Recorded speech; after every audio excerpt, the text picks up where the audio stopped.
যুদ্ধের প্রভাবে বৈশ্বিক পরিস্থিতি ভালো না উল্লেখ করে জিনিসপত্রের দাম বিশেষ করে তেলের মূল্য আরও বাড়তে পারে এমন মন্তব্য করেছেন বিএনপি মহাসচিব। ঠাকুরগাঁওয়ে খাল খনন কর্মসূচির উদ্বোধনকালে তিনি এসব কথা বলেন। এ সময় ধর্মকে ব্যবহার করে কেউ যাতে বিভ্রান্তি সৃষ্টি না করতে পারে সে বিষয়ে সবাইকে সচেতন থাকার আহ্বান জানিয়েছেন তিনি। ঠাকুরগাঁও থেকে জীবন হকের তথ্য চিত্র নিয়ে বিস্তারিত রাশেদুল কাদিরের প্রতিবেদনে। বিএনপি কথায় নয় কাজে বিশ্বাস করে এমন দাবি করে দলটির মহাসচিব বলেন, কিছু দল মানুষকে বেহেশতে যাওয়ার কথা বলে বিভ্রান্ত করছে। এসব কথায় প্রভাবিত না হওয়ার জন্য তিনি সবাইকে সতর্ক থাকার আহ্বান জানান।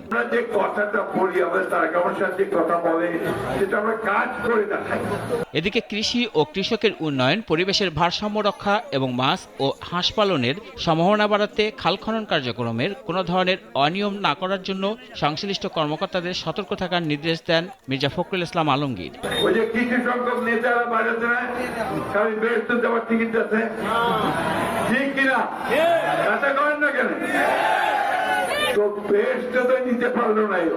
ধর্মটাকে বিক্রি করে কিছু করা যায় না।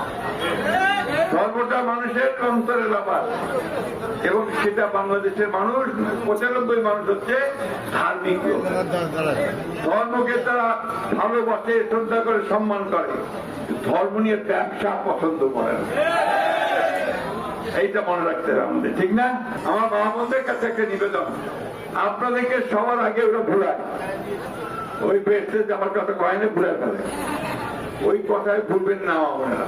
যুদ্ধের কারণে তেলের সরবরাহ কমে গেছে উল্লেখ করে তিনি বলেন, তাই বলে পাম্প ভাঙচুর কোনোভাবেই গ্রহণযোগ্য নয়। এ ধরনের মব সহিংসতা কঠোরভাবে দমন করা হবে। সাপ্লাই কম, এরপর হঠাৎ দেখা গেল যে আমার ঠাকুরগাঁতে একটা পেট্রোল পাম্প ভাঙিয়ে দিলে, ছোয়ালা ভাঙিয়ে দিলে। কেন?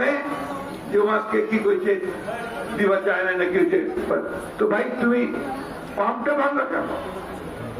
অভিযোগ থাকলে যারা দায়িত্বশীল আছে তাদেরকে বলো, পাম্প ভাঙবো কেন? মগ আমরা তৈরি করতে দিব না, মগকে আমরা কঠোর হস্তে দমন করবো। আমাদের সামনে কিন্তু খুব ভালো সময় না ভাই, একটু কঠিন সময়। এই যুদ্ধটা আমাদের খুব ক্ষতি করতেছে। আমাদের তেলের দাম বাড়বে, আমাদের জিনিসপত্রের দাম বেড়ে যাবে, কিন্তু সেগুলোকে সয়ে নিয়ে আমাদেরকে আগাইতে হবে। নির্বাচনী ইস্তেহার বাস্তবায়নে সরকার ইতিমধ্যে কাজ শুরু করেছে। ফ্যামিলি কার্ড, খাল খনন প্রকল্পের পাশাপাশি কৃষকদের জন্য কৃষি কার্ড চালুর উদ্যোগ নেওয়া হয়েছে বলেও জানান বিএনপি মহাসচিব। সবাই সাবধান থাকবেন, কোথাও গায়ে রাশেদুল কাদির, নাগরিক, ঢাকা।